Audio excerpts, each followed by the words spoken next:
mawduuceennan waxaynu ku soo qaadanaynaa weeraro isku day dil ah kuwaas oo adduunka ka dhacay isla markaana lagu beegsanayay hogaamiyayaal kala duwan oo noloshoodu halis gashay kana badbaaday weeraradaas kadib markii ay fashilmeen hogaamiyaashaas oo qaarkood ay dhaawacyo ka soo gaadheen weerarada lagu soo qaaday. muuqaalkeenani wuxuu qayb ka yahay barnaamijkeenni tusmada caalamka waxaana idinla socodsiinaya aniga oo Mukhtaar Maxamed Diriya Mukhtaar Jambaq. intaynaan warbixinteennan u gudagelin fadlan nagu taageer inaad muuqaalka like saarto si aad noo dhiirigeliso isla markaana ay dad badan u daawadaan muuqaalka. wixii fikrad ah ee aad nagu soo kordhin kartana commentiga hoose noogu reeb. haddaad nagu cusub tahayna subscribe saar channelka dawankana furo. mahadsanid.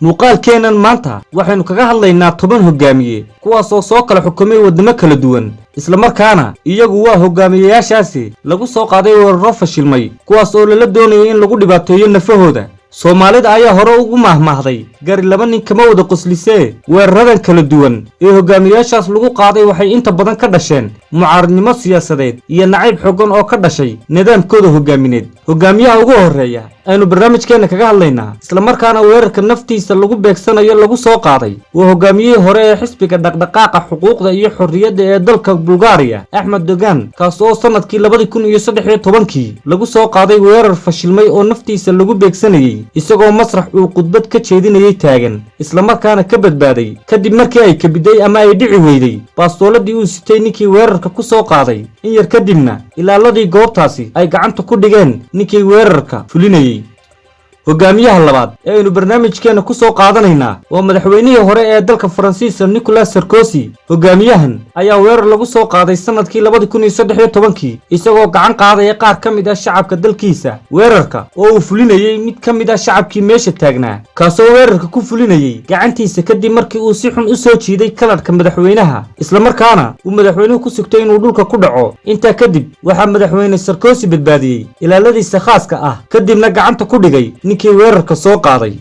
hogaamiyaha saddexaad ee aynu barnaamijkeena ku soo qaadanaynaa waa madaxweynihii hore ee dalka Mareykanka Ronald Reagan kaas oo dalkiisa soo xukumayay muddadii u dhaxaysay 1981 ilaa 1989. madaxweynaha ayaa weerar rasaas ah lagu soo qaaday isagoo ka soo baxay meel uu madaxda dalkiisa kula shirayay. weerarkaas wax dhib ah kama soo gaarin madaxweynahaas. qofkii rasaasta ridayayna waxaa isla goobtiiba ku qabtay ilaaladii madaxweynaha. ma jirto wax warbixin ah oo ay ciidamada nabadgelyada dalkaasi ay ka soo saareen ujeedka weerar. hogaamiyaha afraad ee aynu soo qaadanaynaa waa madaxweynihii hore ee dalka Faransiiska François Hollande kaas oo dalka Faransiiska soo xukumayay muddadii u dhaxaysay 2012 ilaa 2017. madaxweynahan ayaa weerar lagu soo qaaday isagoo meel masrax ah khudbad ka jeedinayay. weerarkan ayaa loo adeegsaday walax cad taas oo budo ah isla markaana lagu dhuftay garabka madaxweynaha iyadoo budadii ay ku dul dilaacday madaxweynaha korkiisa. ilaaladii khaaska ahaa ee madaxweynaha ayaa halkaa ku qabtay qofkii weerarka fulinayay isla markaana lama sheegin walaxda budada cad ahi waxa ay tahay iyo ujeedka loogu soo weeraray madaxweynahaas. hogaamiyaha shanaad ee aynu muuqaalkeena ku soo qaadanaynaa waa ra'iisul wasaarihii hore ee dalka Talyaaniga Silvio Berlusconi. ra'iisul wasaarahan ayaa weerarka lagu soo qaaday isagoo gacan qaadaya qaybo ka mid ah shacabka dalkiisa isla markaana nabar tuurbaha oo xoogan lagaga dhuftay wejiga. weerarkaas oo uu ra'iisul wasaaruhu ku dhaawacmay isla markaana u geystay waxyeello weyn halkaasina dhiig badan kaga daatay. qofkii weerarka fuliyayna aakhirkii gacanta ayaa lagu dhigay.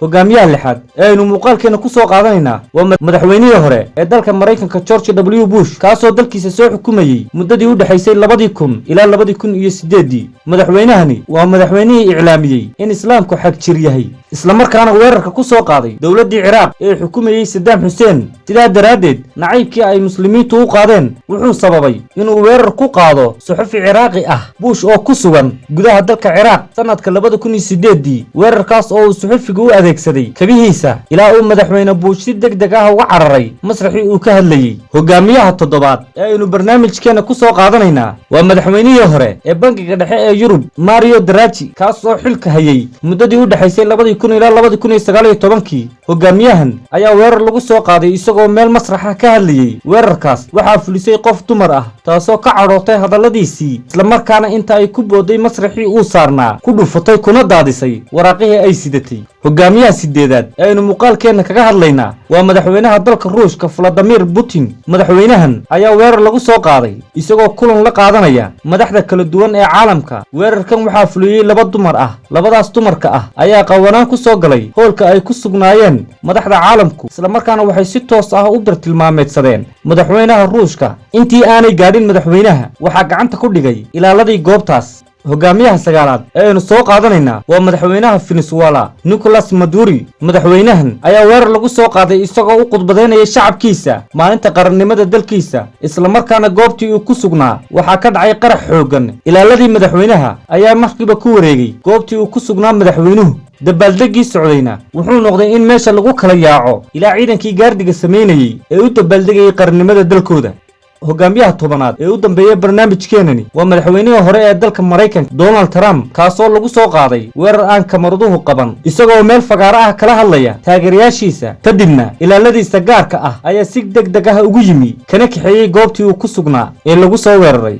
barnaamijkeenu aynu kaga hadlaynay hogaamiyayaasha naftoodu khatarta gashay kadib markii weeraro fashilmay lagu soo qaaday waa naga inta aynu warbixintan oo kala ku kulmayno waxaan idinkaga tegayaa amaano Allah.